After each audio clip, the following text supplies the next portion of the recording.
So thanks for coming out today, coming up for a few days here. It's nice of you to take time out of your schedule to come and let us kind of blabber on to you for a while about Windows.NET Server. Who's in the room? I just kind of want to get a feel for what people are expecting out of this session. So who here would consider themselves an application architect? Who is here from, say, an IT pro kind of angle in terms of understanding operations and deployment and so on? What are the other people? What kind of interest do you have in what we're going to talk about here? Anybody? One person.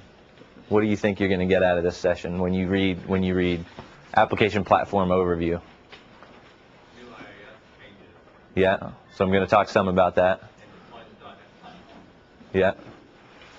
So yeah, I'm going to try and talk about a little bit of everything. So it winds up being a fairly broad session. It's kind of a challenge to figure out how deep the technical level should be and how much the kind of the general positioning and just how do we talk about this stuff. I kind of think about this as you could think about it as the application server within the Windows OS, right? Or why you don't need an operating system for your operating system kind of talk, right? The things that are in Windows.NET Server that make it a great place to build and deploy applications. I'm not sure I can do that all throughout. I have a little bit of stuff where I can, I have one specific slide where I talk about WebSphere, and I'll try to talk about it to some degree. I'm probably not the best expert on WebSphere, but I can, I'll do my best to get through that stuff. So in terms of agenda, I've got a fair number of slides up front, just kind of talking about the .NET platform and how we're thinking about .NET, because a lot's been said about it. It's from the lowest level of, well, it's the .NET framework and it's this managed code environment, to it's this new marketing bucket that Microsoft's put everything into, right? And how do we think about it? I'll give you the way that we think about it from the standpoint of an application platform. Talk about XML web services and how we see that changing things in the world, and then kind of drill into some of the features in probably the second 2/3 to half of the deck.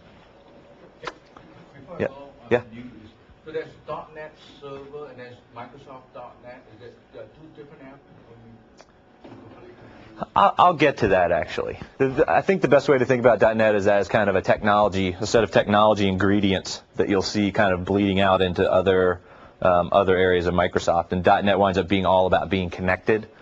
But I'll get into that. This is kind of general setup, right? It's just talking about the complexity of needing to build applications in today's world, right? And it's no longer greenfield development. It's all about connecting multiple applications. There's a lot of buzz around enterprise application integration. If you look at any typical enterprise application, you wind up with multiple tiers. You've got multiple back-end systems, multiple database sources, and it's not just as bad as that, but you've got a load balance, in each one of these places to avoid having multiple points of failure. And it even goes beyond that, in that all that exists within your organization, and then you need to worry about getting the slides to build properly. You need to worry about connecting it in with a similar system that exists in your partners, right? And so it all winds up being about integration, and everybody wants to use the internet to save money, and so, a lot of challenges are presented to a typical IT guy. They've got to worry about all the stuff: integration, scalability, reliability, all the typical abilities, as we call them around here, right? And all the while, they've got to do it while they're saving money. And if you boil it down to kind of three major demands, right? Integration imperative. I've got to integrate the systems that I have. I've got to remove the islands of automation that exist within my company. I've got to deliver real value out of multiple kind of pieces of data that exist within my company and smooth out business processes. I need to do more with less. In today's economy, headcounts aren't growing at the pace they were, and so people just need to get more done. That's all about productivity. And then they just need it to work. They need it to be dependable, and so on and so forth. So when we look at the pieces of the platform we deliver, we try to deliver across all these areas. In terms of technology that's been evolving to address these needs, right? This is just kind of a timeline of a way to think about how technology has evolved. Started out with the mainframe and dumb terminals, monolithic applications, very server-centric. Then you saw the PC and GUI. It shouldn't be a C, should be GUI.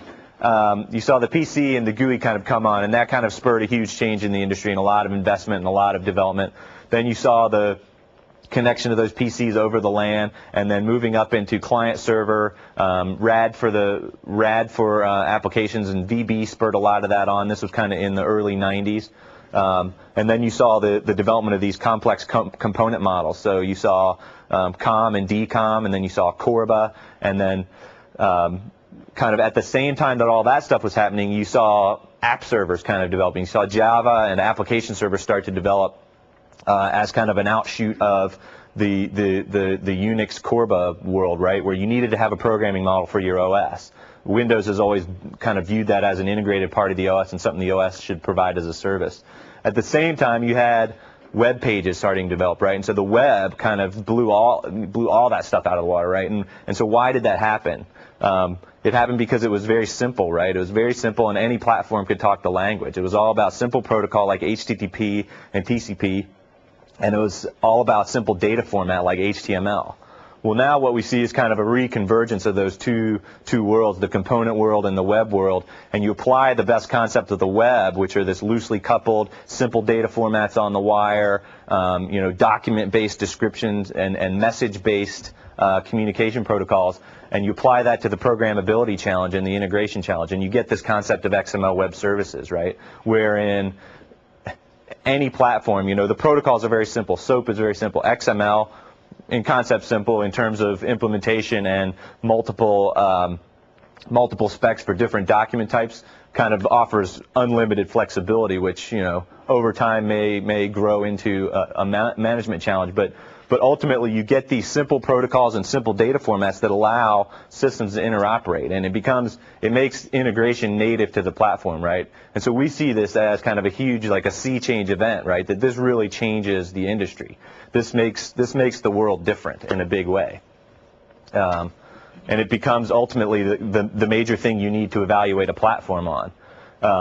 It kind of creates this new category of internet application platforms. It's no longer just about having an app server that connects my database to my web server. It's no longer about having a rich GUI system. What I need is an XML web service-based system that allows me to look at the whole realm, right? So I need to look at the ability to build rich clients. I need the ability to have servers that run reliably and run this stuff. I need the ability to build and consume services.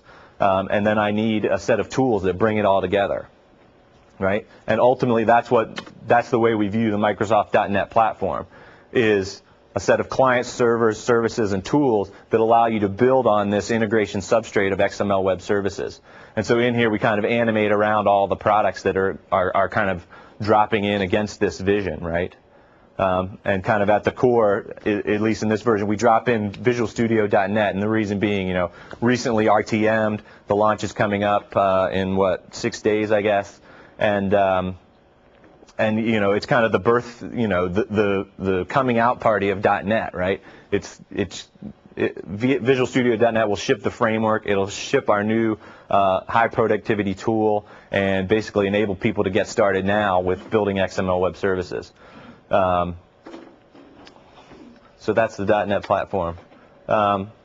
This kind of gets to the point of how should you think about .NET versus Windows .NET Server. Ultimately, .NET is a technology for connectedness. .NET is all about being connected. It's all about XML web services. And so the things that it delivers. So XML web services or integration, development productivity, which basically maps to agility, and operational excellence, which maps to TCO or dependability and kind of best platform for operations. And what you'll see is the technology kind of going into all these parts of the enterprise software stack from Microsoft. Does that make sense in terms of how they? Does that answer your question? Yeah. Okay. But what's the difference between that Windows.NET Server family and the .NET Server and the previous page? And the what? The previous slide. Yeah, those on a server, they got two of them. So what's the difference? So Windows.NET Server family and the .NET Enterprise servers. Right. So the .NET Enterprise servers are SQL, BizTalk, Commerce Server, Exchange, and Windows.NET Server is it's the Windows server, right? It's the execution environment. And so let me keep going here. I think it'll. Well, let me talk through it, but I'll get to it. In essence, right, Windows.NET Server provides the application platform layer, Visual Studio provides the tool, and then the .NET Enterprise servers provide these building block components, right? And I'll get to it. But with that core, you could build your own enterprise server, right? You could build your own BizTalk if you want to. Don't recommend it, but you could, right? So the way to think of the enterprise server, .NET Enterprise servers, is these building blocks. If you need database, buy SQL. If you need messaging, buy Exchange. If you need business integration and transformation and long-running transactions, BizTalk, right? Commerce Server. They're pieces that you plug together that run on top of the common substrate. In terms of the .NET Advantage, again, it comes back to native support for XML web services, so you get integration baked into the system and interop with other systems, right? It's open protocol, simple data formats. Maximum developer productivity. This is something that Microsoft, I think, has always been good about, is working with developers and giving them really high-power tools and making it easy to build kind of really good applications. Leads to time to market, leads to agility, because you have the ability to kind of redirect your applications. A lot of this comes out of multi-language support. And then operational excellence. A lot of the kind of the core Windows server values, just to, I think we kind of, as Cliff Reeves would say, who's my boss's boss, he'd say, we put the camel's nose into the tent of the data center, in essence, with Windows 2000. And with Windows.NET Server, we'll continue to deliver against that operational excellence. The .NET framework brings even more to the table in terms of easy application deployment, more reliable applications due to eliminating entire classes of bugs like ref counting and memory leaks and so on. In terms of how does it stack up against the typical application server? So on the left is what I call the bad guys, on the right is us, and it ultimately comes down to Java not being a high-performance execution environment, basically. We optimize for the Windows platform, and therefore we get to take advantage of a lot of knowledge about the platform and can basically have the ability to integrate things tightly and make things run fast. Whereas a lowest common denominator, deploy this single language execution environment on every server, you just don't get there. You get a lowest common denominator non-optimized subsystem. We believe fundamentally in interop at the protocol and data format level, as opposed to interop at the code object level, and the ability to take that same object and run on any machine. Ultimately, you see the numbers here, and basically what this was is it was a leading app server. I can't say who, is an internal benchmark, but basically running on Linux, J2 app server versus our same, virtually exact same application.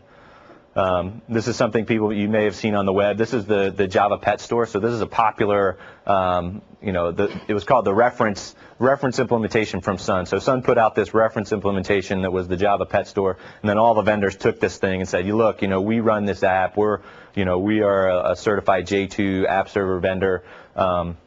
What we did is we took that app and ported it to the .NET platform, and what we wound up with was an app that was 28 times faster, supported 6 times more users, and took 1/3 the code to produce. So that just kind of, I think, speaks to the productivity point. So this is the .NET versus WebSphere slide I was talking about, in terms of how do we see the thing mapping up, right? So I think that IBM makes a lot of noise with WebSphere about support of standards, and it's a standard J2 implementation. But if you kind of start to drill into it in detail, you realize that it's kind of a patchwork of tools that have been put together. At the core, they do support a J2 kind of app server at the core, but as soon as you start to move out beyond that core, you're in the WebSphere platform. And so in terms of stacking up .NET versus WebSphere, kind of looking at the 3 categories that we consider important, right? So XML web services and integration, developer productivity, and operational excellence. in .NET, it's the platform that supports XML Web Services. It's not a set of bolt-on tools that generate a bunch of code behind your application and support all the SOAP. It's in the framework. So when you write simple code that says, make this function I just built a web method, the framework takes care of all that. It takes care of all the SOAP wrappers and all the serialization and all that stuff. It's just part of the platform. And so it's not, some kind of added-on piece that you add on. In addition, support for all the data types in the platform. So things like complex arrays can be passed between systems on XML Web Service SOAP bus. And then the ability to kind of scale the platform with BizTalk, right? So BizTalk and its orchestration engine, the ability to connect multiple disconnected systems and create long-running transactions with compensating transaction logic versus, in the WebSphere world, takes quite a bit of manual coding through MQ series. On the developer productivity, I think that we just pretty much win that one hands down, primarily, because of the multi-language support. I think Visual Studio is just kind of one of it always has been and continues to be the industry-leading tool. We have one model for creating kind of a broad set of applications. If you look at WebSphere, it's a very server-centric kind of thing. It's all about building, basically app server kind of applications, so connecting databases to web apps. And what we see in .NET is kind of a much broader solution that gives you the ability to build client-server services with the rich tool connecting them together. So single programming model in the .NET framework allows you to go into ASP.NET and build web services, build web forms, or it allows you to kind of take that same logic code and put it into a WinForm and deploy it as a rich client app. And the framework will take care of helping you deploy that rich client out to your remote machines, the clients. And then again, the multi-language support. And then in terms of operations, we talked about the performance already. The .NET framework brings a lot of things to the table in terms of simplifying deployment applications from the standpoint of like Xcopy. You just copy your applications up to the web server. There's no registration of DLL. It takes care of versioning, so DLL hell goes away. And configuration through simple XML files, so easy access to scripted management and so on and so forth.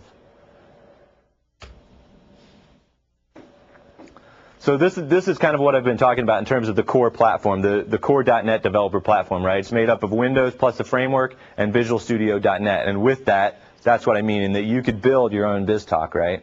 Again, probably not a good idea, but you can. This makes up the core. It's a great execution and runtime environment and a great design time environment that are built to work together. And so, the two of those together make up our core platform.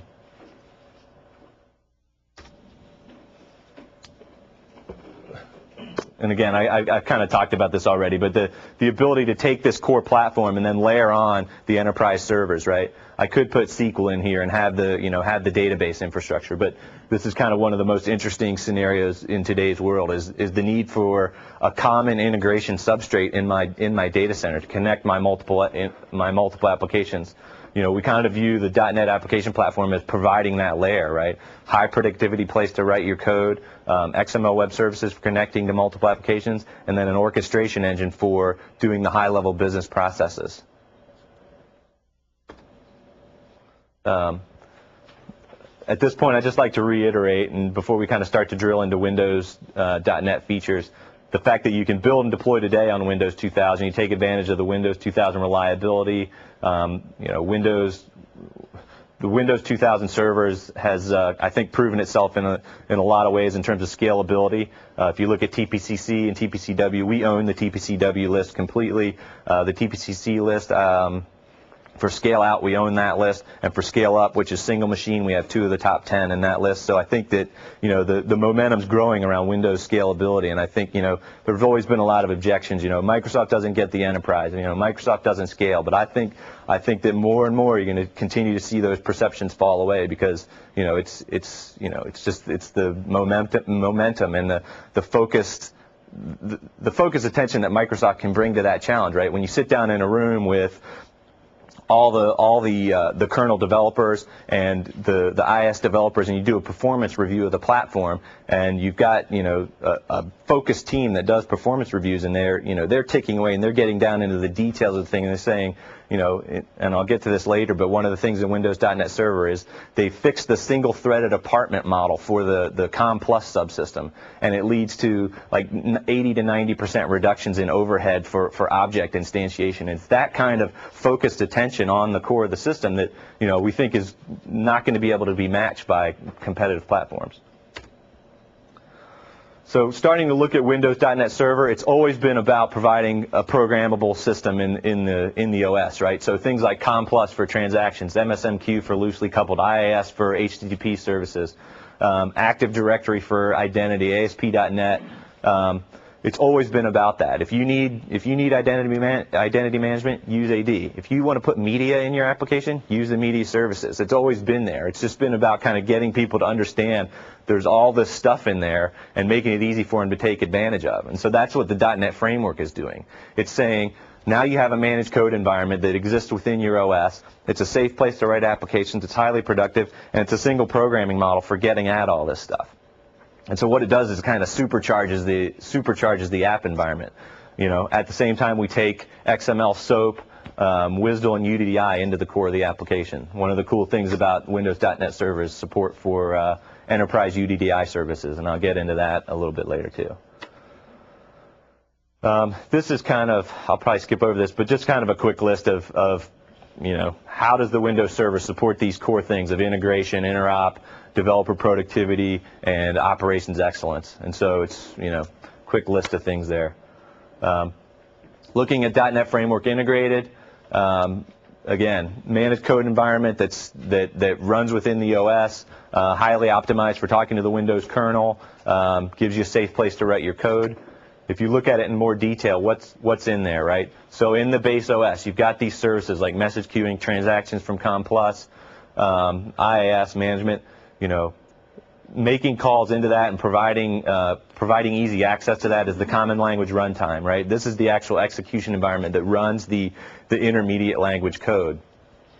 Then you have a set of base classes, which are kind of higher level functionality, right? And so I use the Windows Forms base classes for building a rich client app. I use the ASP.NET classes for building server-side applications, whether they be web forms, which are web pages that serve out to a browser or mobile device, or web services. So ASP.NET provides both of those. ADO.NET is a base class for providing XML-oriented connected data access.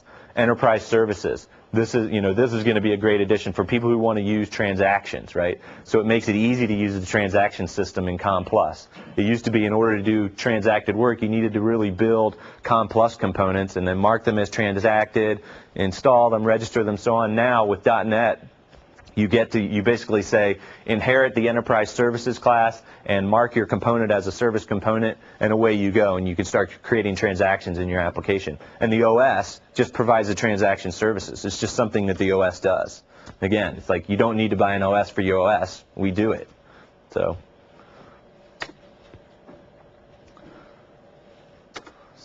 IIS. Somebody in the back said they wanted to hear about IIS. Let me just call all these up. So IIS basically has been, I may not talk through this in the right order. IIS has been re-architected for Windows.NET Server. So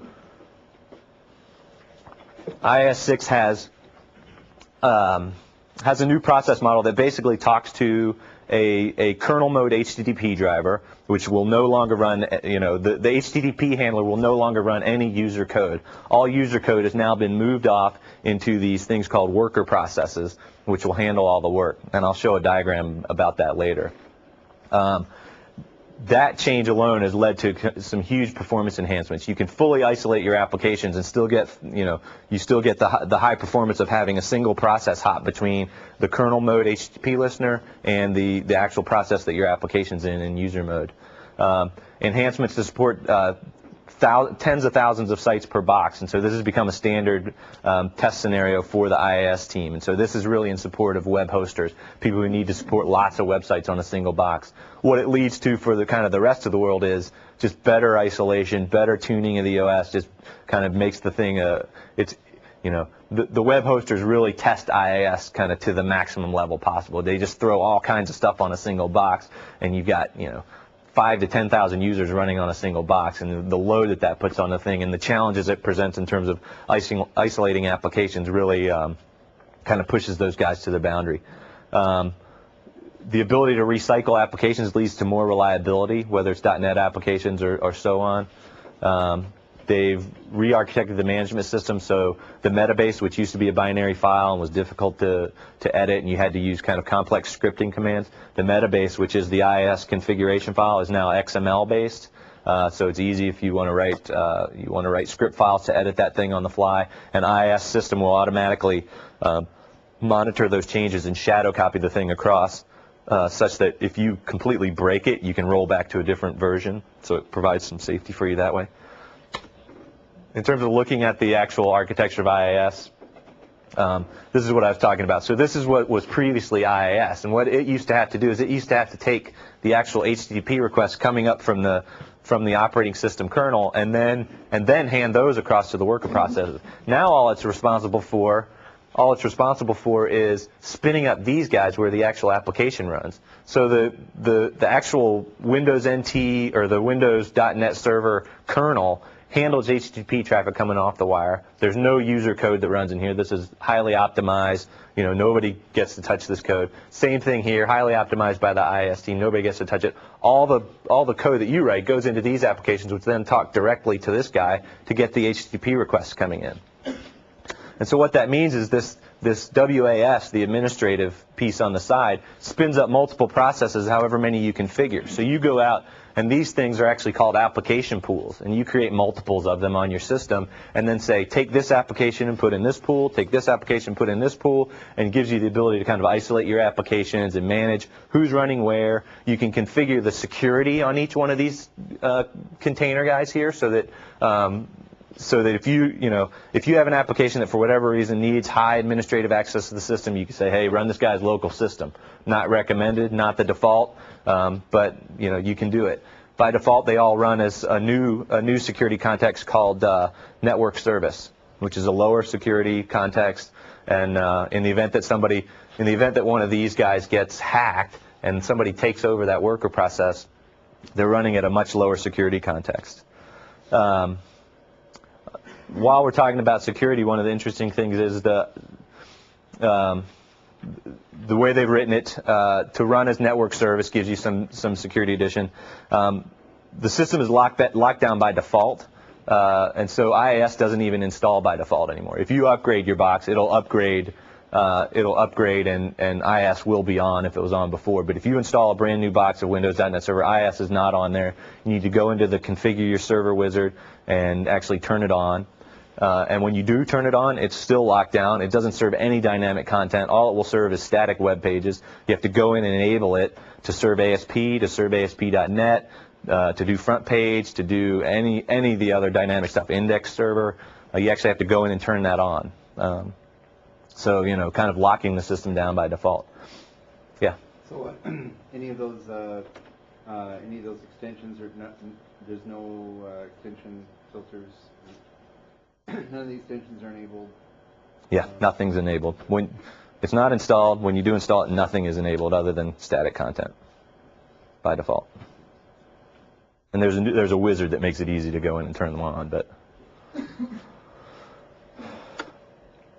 so what this is showing is what happens if one of these guys crashes. And basically, this administrative guy says, oh, one of my application pools has crashed because there was a bad application, it had a memory leak, whatever, it's crashed. Hey, I can see that. Let me go start that guy up again. You can tell it too. Yeah?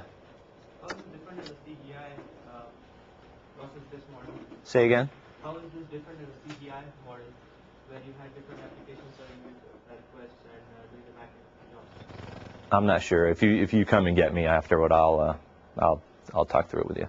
The other interesting thing is, so say it didn't crash, but say I've written some app and it has a memory leak, I can go in and I can flag the thing to recycle every so many requests. So every 1,000 requests, I could say recycle the application because I know it's got some troubles if it stays running too long. So just recycle it automatically. I can say recycle it every day at these following times. I can say recycle it when the memory usage gets to some level. And so you've got, really granular control over each one of these application pools to say recycle me at the right time. Right? So it spins away, and when it does recycle, one of the cool things it does is it actually spins up a new application pool for that application and says, hey, any requests coming to this website, send them to the new process. Any of the requests that the old one was handling, they get serviced before it gets torn down. So there's no interruption of service. It's just spin up a new one, send all the new requests over, and then bleed this one down. Yeah. Are you going to cover how that transfers stateful information with the recycled app? I'm not, but there's a detailed session on IS. I don't have the exact session number, but there's a detailed session on IS, and the program managers from there are going to be going into this stuff in detail. I was actually going to demo this stuff, but they're going to do it in their session, so I didn't do it. The other cool thing about the process model lets you run this is just talking about the isolation thing, basically. So your existing ASP applications will run in this model. ASP.NET applications will run in this model, and then you could have Cold Fusion, whatever, running in some other application pool. And you can actually, by application pool, you could go in and configure different, different extensions or different request handlers, right? You have different versions of an ISAPI by application pool if you wanted to.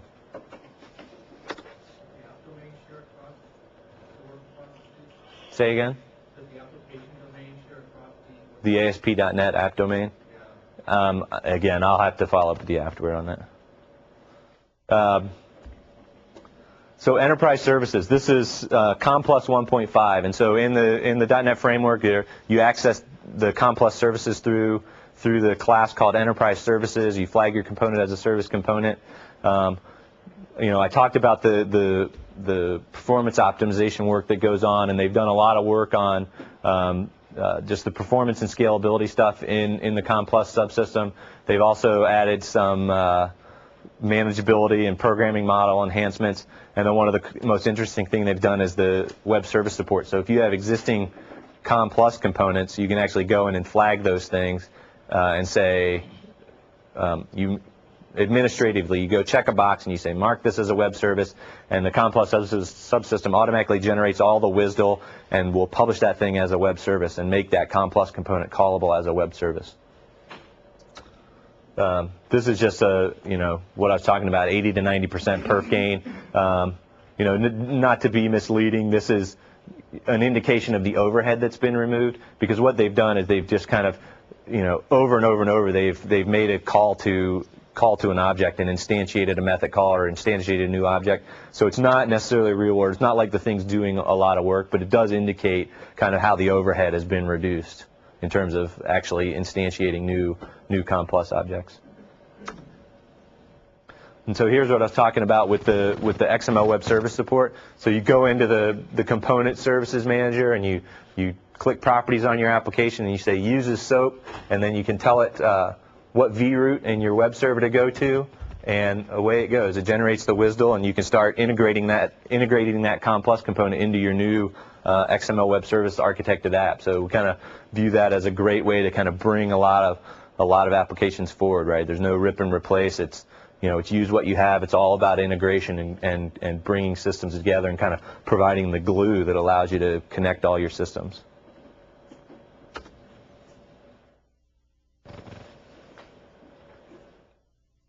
So enterprise UDDI services, another cool part of the application platform. Microsoft's been running on the public internet, uddi.microsoft.com for, I guess, on the order of 6 to 9 months now. And what happened is that we went out and we're talking to companies about UDDI. They said, hey, that's really cool. I understand that, I can take my XML web services and register them in UDDI and make them easy to find. It's kind of originally envisioned as this yellow pages in the sky, where I could search for programmable resources instead of searching for web pages. But what they said is, I don't want to publish my programmable resources on the internet. It'd be cool if I could run one behind my firewall. And so we said, yeah, that makes a lot of sense. And the UDDI team basically took the same code, the same production code that was running the public internet node, and took that in, optimized it for management, optimized it for performance, and then integrated their security model with Active Directory. And then now, so we'll be shipping in Windows.NET Server support for UDDI. And so it's there are kind of two main ways you use UDDI. The way we're looking at it is like there's the design time use, which is all about productivity, and then there's the runtime use, which is all about making your applications more productive. And so in design time, imagine I brought up this UDDI server in my organization. And all my developers are building stuff, and they're making programmable web services, and they're deploying these things. Well, now what they can do is when they build and deploy these things, they register them in the UDDI server. They categorize them. They say this is a financial application. It's a get sales function, and I wrote it, and it's coming from my department. They tell you where to make the function call to. So now all the other developers can search around. They go, hey, I wonder who's writing a get sales function in my company, and they can go search UDDI and they can find it. And then from Visual Studio, they can just right-click and say add web reference and add a reference to that thing and start programming against it. So it's just kind of like integrate the teams, help everybody find what everybody else is doing, and kind of optimize the development experience. The step beyond that is, a corollary to that would be, so I do that for my own developers, and they can find my programmable resources. I take a UDDI server and I put it in my DMZ, and I let my partners kind of find that thing and search across all the programmable services I have. And so it helps you with partner integration. Then kind of, I guess the next step in being more advanced with UDDI is you would actually make dynamic calls into the thing, right? So imagine that scenario I talked about where somebody built a get sales function. So let's say I'm a big bank, and I'm going to grow by acquiring smaller banks around the country or around the world. And the first bank that I buy, I tell them, hey, you need to build a daily sales reporting app that I can call you, and I'm going to call you with web services. So you build a function called get sales, and I'll call you with the start date and the end date, and you tell me how much money you made for that date range. The guy says, okay, and he builds it, and he builds an XML web services, and he registers it in the UDDI server. So now, great, I've got this definition of what a function looks like, and I know where to find it. Now I buy my second branch, and I go, hey, okay, I know what you need to do. You need to build a get sales function too, but I don't want to just build a new one. I want you to look at the one that already exists on my UDDI server and build the exact same thing. I don't care how you get it done. I don't care what system you use. Just build it so it works with this same function spec. And so he goes to UDDI and he pulls it in. He builds the function stub, and he codes in whatever he needs to do, makes his back-end system calls, and then he publishes the same get sales API. So now I've got these bank branches that are all implementing the same API. I don't know how they're implementing it, but they're all implementing the same API, wrapping their own systems with XML web services and publishing this thing. So now I, as the central guy, I can build a central reporting app that just says, hey, I'm going to run a sales app for this date range. Let me call UDDI server and see how many people support the get sales function. So today it's 100 bank branches. Next month it's 110 bank branches, and my central reporting app just automatically gets a list of them all and then calls them all and then sums up the results, right? So it's kind of the dynamic reporting application, late binding with UDDI kind of thing. It says here at the bottom, available today for Beta 3. The UDDI stuff didn't actually make it onto the Beta 3 CD, so if you were looking for it, you wouldn't have found it. There's actually a download that you can get and install on Beta 3. It'll be in the box at RC1, fully integrated and installable from the optional component manager. So if anybody's interested, I can get you the link. This is just kind of a more detailed look at what UDDI service is. One of the interesting things about it is it's actually the managed code service, so it's an ASP.NET application. Yeah? What's the protocol of access between you and the UDDI.Microsoft.com? I'm not sure I understand. The protocol of access? Yes. So if it was a client application trying to access UDDI.Microsoft.com or any UDDI directory service, what's the protocol of the communication? Is it HTTP? It's SOAP, yeah. It goes over SOAP, right? So you can go over HTTP, and you can go, and there's actually an interface. Yes. Repeat the question.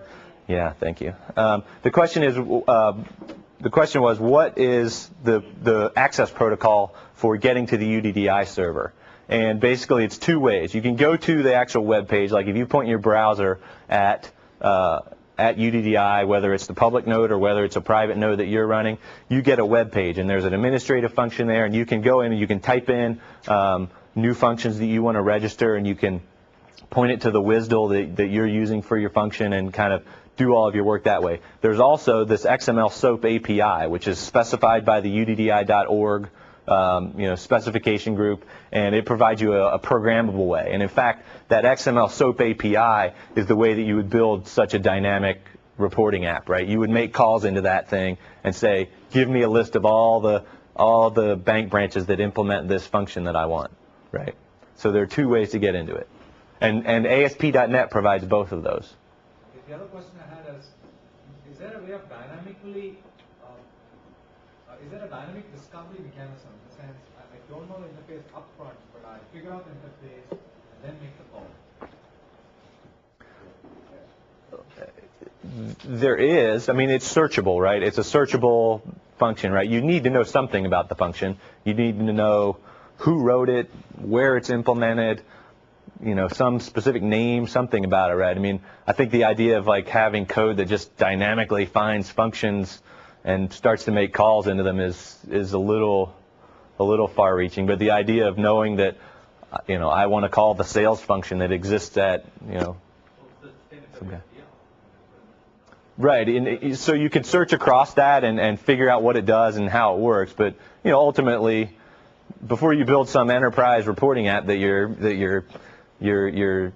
chairman of the board is going to be checking daily sales for your retail company on, you're probably going to check to make sure that you're not calling some function that Joe Blow wrote and published, right?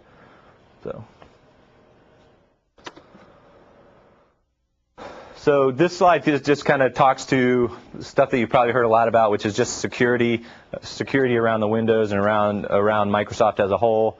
The way I look at it from an application platform standpoint is, in three ways. Or maybe two ways, and this is two parts of the second part. So the first thing is secure the platform, right? Make sure that it's secure by default. So don't install IIS. Keep it locked down by default. Turn off, we've turned off on the order of 20 services. We've basically compiled the whole OS with this new compiler switch that's part of Visual Studio now, which is this /GS flag. And what that does is when you compile your application in that way, it does some special voodoo basically that puts a special identifier in the kernel memory stack, and in the event that somebody overflows a buffer or kind of tries to do buffer overruns, the kernel will actually see that special flag's been taken away by the overrun attack, and it'll shut that process down, right? And so the whole OS is now compiled with that. The .NET framework brings a lot of great granular control in the way of code access security. So this is the ability to, based on policy, say, based on who wrote the piece of code, based on what it's trying to do, and based on who's calling it, you get very granular control over. Don't let it make calls to the operating system, right? Don't let it change anything on the file system.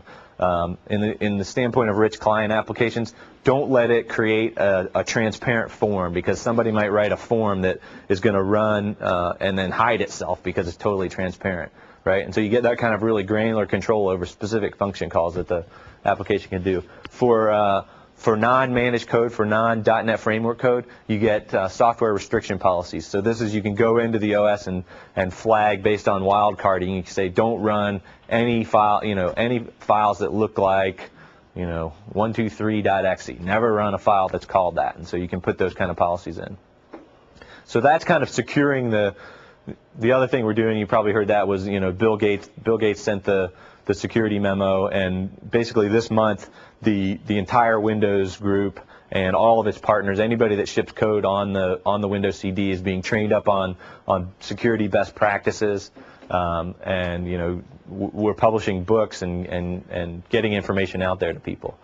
The second two buckets are, the first bucket is about secure Windows. The second bucket is about make it easier for people to write secure applications, right? And do that through giving them authentication mechanisms and giving them an authorization scheme such that in your application it becomes easier to use the Windows security model. You can use Windows identities and Kerberos and pass those rights throughout your application to various levels and control the delegation of those rights to various levels of your application. So you use Windows security from the very front where the user gets authenticated all the way back to the database and then back out. So a number of things that have been done to make that work. So multi-protocol transition. So any security protocol that comes in the front gets converted to Kerberos and handed off to the application so that that application has a full Windows identity. Support for trusted subsystems. This is the idea that, well, hey, I don't want IIS to do the authentication for me. I want to write my own authentication scheme because I'm smart at doing this. I'm gonna, I know how I want to authenticate my users. And so what you can actually do is you can flag that application on that server and say, allow this server to actually do the login and don't require a password. So you can actually, and then control. So then what the domain controller will do will give the credentials to that app and then control how far those credentials can be passed. So you can say, yes, let that guy have credentials, but don't let him pass it to any more than this one other server. That's all the more he can do with those credentials. We built in the ability to use passport IDs and map those to Active Directory accounts. In the event that you want to take advantage of the huge Passport and Hotmail install base to give access to a public internet site so that people don't have to remember multiple IDs, that authentication scheme is built in. Yeah. Could I use this login console on TS session? Would that just be used by ASP.NET? The which? The trusted subsystem stuff? IDs, AD. Let's generate an interactive login. I'm not sure, to be honest. Oh, the question was, so I can repeat that I don't know. The question was, can you use Passport to do the interactive login? And the answer is I'm not sure, but if you come up and see me, I can try and find out for you. In the authorization realm, we've got support for role-based authentication both in COM Plus subsystem and in the ASP.NET subsystem. We've got the introduction of a new kind of broader authorization scheme within the overall OS that will provide a management console and a set of technologies for actually removing authorization code out of your application and putting it into a centralized location so that when business logic changes, administrators can go in and actually change the authorization policies. Seamless impersonation, again, this is the kind of the concept of passing identities throughout your application, and then constrained delegation, again, where you kind of lock down this trusted subsystem from being able to pass its credentials on to anybody else. In the realm of scalability and reliability, again, this is something that application servers preach a lot of time, and it's, again, why do you need an OS for your OS? But network load balancing, right? So they've introduced a number of enhancements. So virtual clusters, which is basically the concept of having a single NLB cluster run multiple virtual IP addresses. Bidirectional affinity, which means you can load balance on the front end and the back end of the server. There's actually a session on this.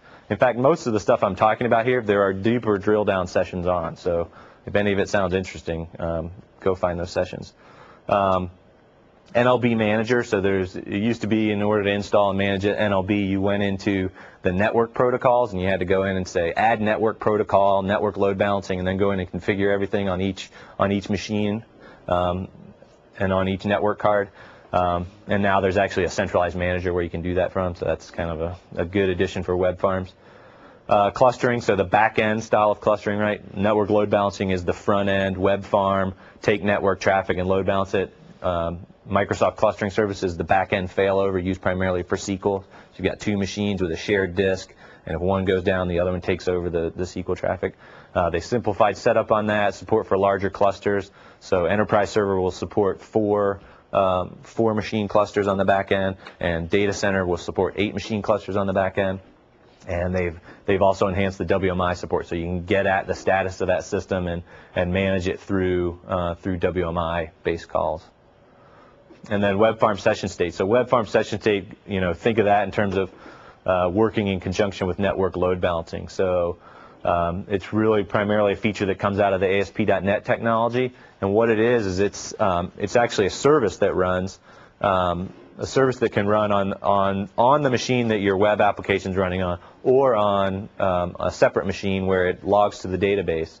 And it basically, in ASP.NET, when you're writing your web applications, one of the biggest challenges is how do you kind of manage the state of, how do I know what are all the user settings? So where's all the shopping cart data for that particular user going to go?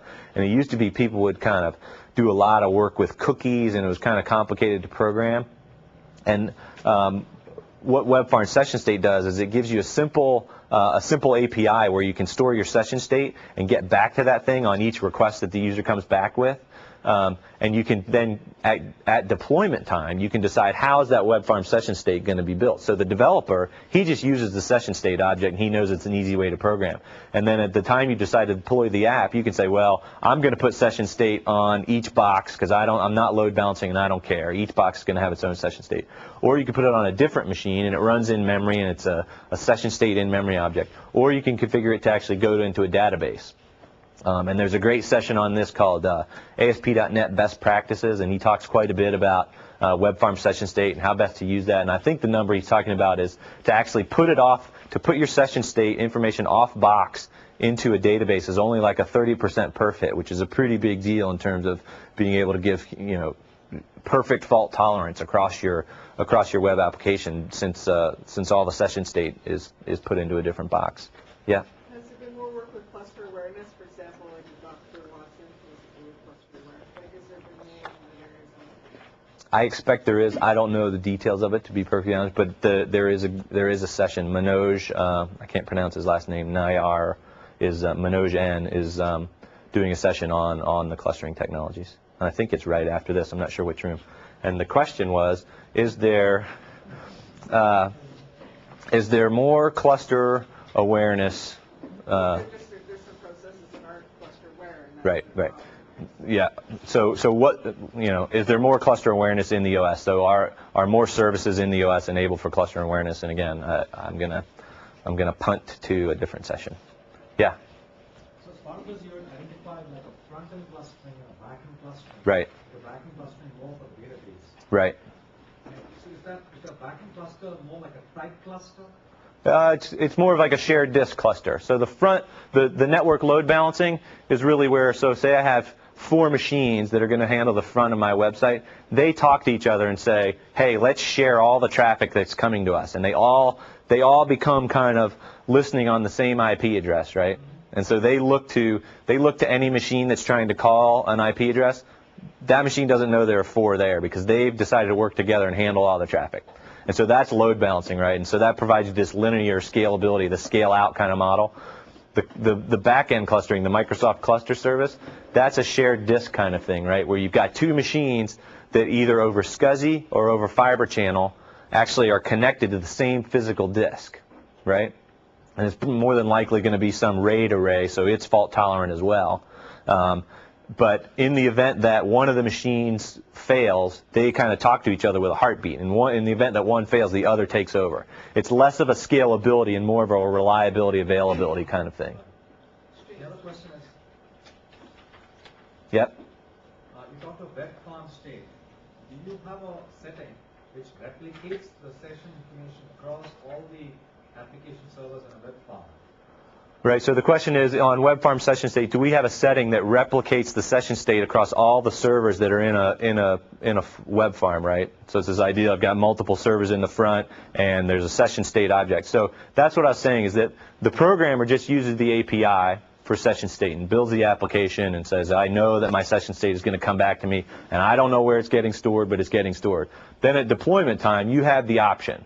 So you could either run it on each box individually, and at that point it would not be synchronized. You could put it off on a separate box and run it in memory it runs as a Windows service basically. So you go into Service Control Manager and control, how it starts up and all that. And so that's actually an in-memory storage spot, and then all the boxes would point to that thing. Or you could configure them all to point to a database and actually put it in. And from the programmer standpoint, he has no idea that there's actually a database involved. So it's not so much a question of replicating. It's really more putting it into a centralized location.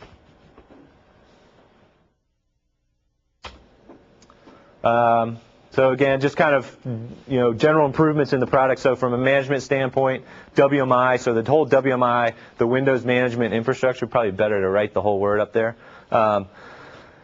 Kind of pushing that along, right? So making Windows a more manageable platform, making the applications more manageable, which kind of becomes the real push. It's like, making the platform manageable is definitely a step in the right direction. There's a lot of command line support. WMIC is a new tool that's extensible so that applications can add in their own command line level support.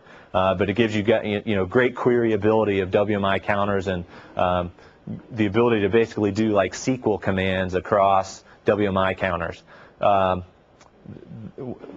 One thing that's really interesting is in Visual Studio.net is making it easier to both consume those WMI events. To say you're writing a management application, you're writing an app that you want to use WMI to control things. Probably the more interesting thing is making it easy to actually instrument your applications so that they are manageable, right? And so pushing down that road of saying, let's make it easy for the developers to write manageable apps. Let's make the Windows Server actually provide the infrastructure and kind of move the whole platform along. IS6, I talked about that already in terms of manageability, XML-based configuration, the ability to actually go in and change the metabase and save the changes, and those kind of roll in the changes automatically, and you don't have to stop and start the service. You just edit while it's running. System tracing enhancements and application verifier. These are kind of low-level functions that system tracing is like, it allows developers to instrument their applications with no overhead. And so that the administrator can then, at runtime, say, yes, turn on tracing or turn off tracing. And as long as the developers have used this system, the application will just automatically start dumping all of its event info if something's going wrong. And then I turn off tracing, and all that overhead's gone. So it's basically, a no-op for the tracing statements that are in the program. And then finally, the application verifier. This is, again, a low-level thing. So applications that aren't instrumented but seem to be having some troubles, this tool will actually give you very detailed information on memory usage and thread counts and window handles and, all kinds of detailed settings about an application. So you can kind of try to evaluate what's going wrong and debug. Deployment, and again, I talked about some of this stuff. Already, but so trickle-down rich client applications, that's this idea that the .NET framework, maybe I didn't talk about this yet, but this is the idea that the .NET framework makes it easier to actually deploy rich client applications. One of the things that we saw happen with the web is there was a huge kind of swing away from rich client apps, right? And it was basically just based on the deployment costs. It's like people started to look at, when I build a web-based application, it's so much cheaper to deploy and manage than when I build a rich client application.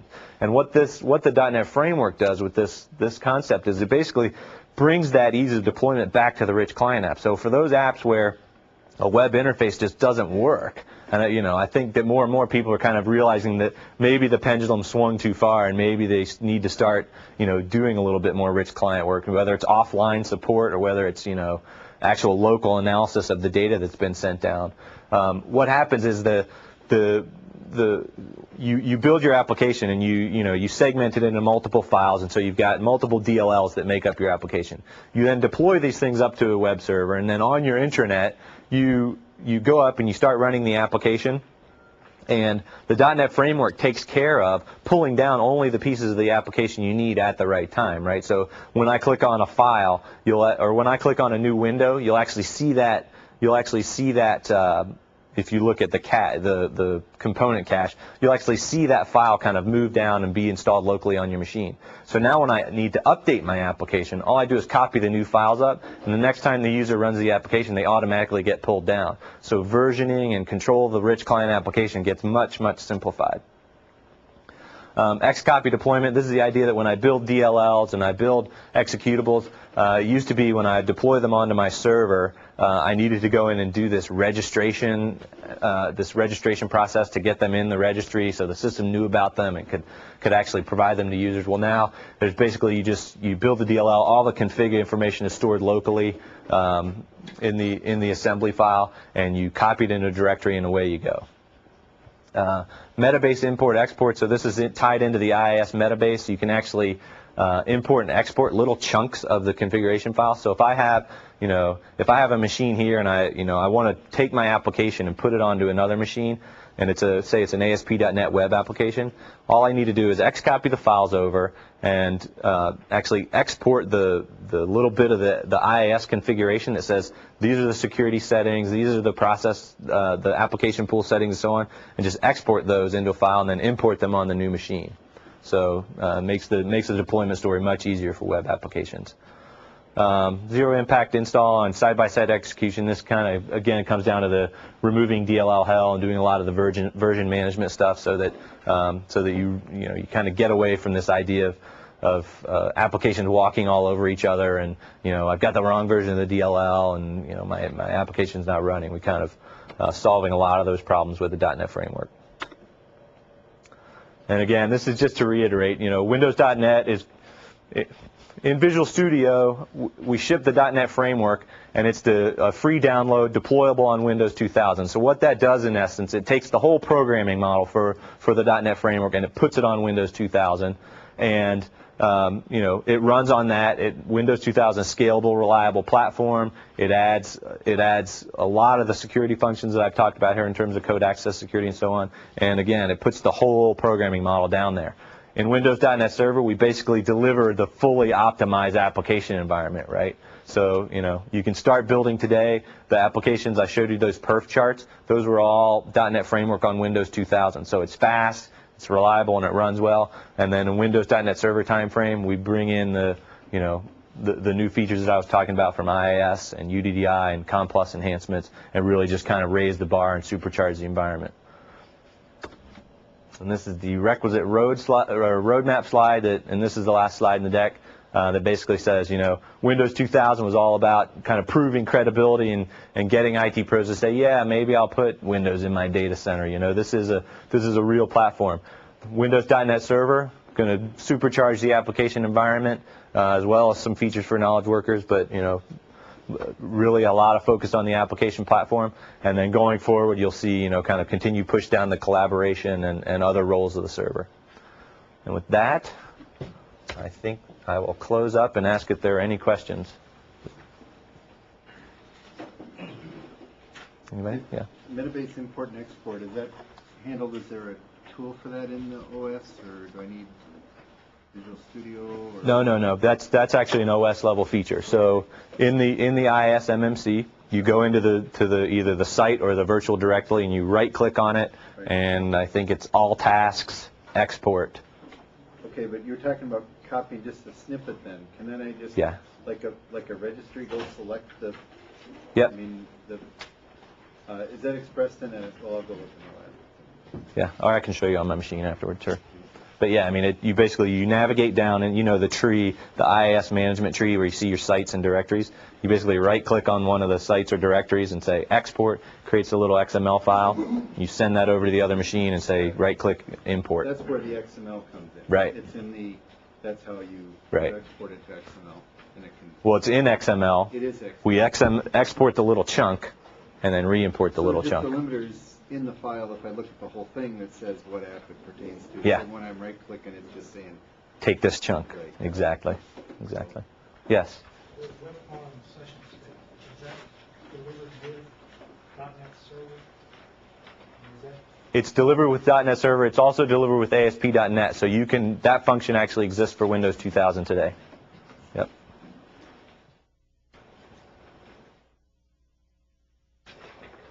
Yes. How tightly is this integrated with the absence? Say again. How tightly is .NET Server integrated with the absence? Okay, so again, it comes down to kind of the core platform and then the enterprise servers that you can add on top. So, yes, sorry. So the question was, how is this related? I'm so bad at that. The question is, how is this related to Application Center, which is our, in essence, our web farm manager product. And again, it comes down to the question of the core developer platform and then the enterprise servers that sit on top, right? So there are great deployment and management functions that exist in the OS. When you kind of move into the multi-box world and you've got a web farm and you need to manage, a highly scaled out application, that's where Application Center becomes, a real big part of the puzzle, where it greatly simplifies your ability to look at multiple machines that are running in your data center and treat those things as a cluster and kind of manage the performance of those things as a single box. And the ability to auto-synchronize applications between those multiple machines. And App Center, there is an App Center session as well. You were just talking about some things that could be exported and imported. Yes. Can I do that with the App Center on Windows 2000 or .NET Server? I'm going to ask you to ask the App Center guys if that's okay. App Center does support a lot of synchronization of settings between the servers. No, the Windows, the .NET Server is doing that. How's .NET? So App Center will fully work with Windows.NET Server in terms of managing applications that are running on it. I guess the way I would think of it is that App Center allows you to kind of automatically synchronize those things today. And again, it provides the automatic synchronization on Windows.NET Server. It's just that the core OS is much easier to manage. So in the case of small farms and your ability to kind of manage that stuff on your own, the OS is providing a lot of core services that make that stuff easier as well. App Center still kind of delivers on the higher level value, which is full application synchronization and so on and forth. Yep. Does that make sense? Okay, that looks like it. Well, thanks everyone. Thanks for taking the time.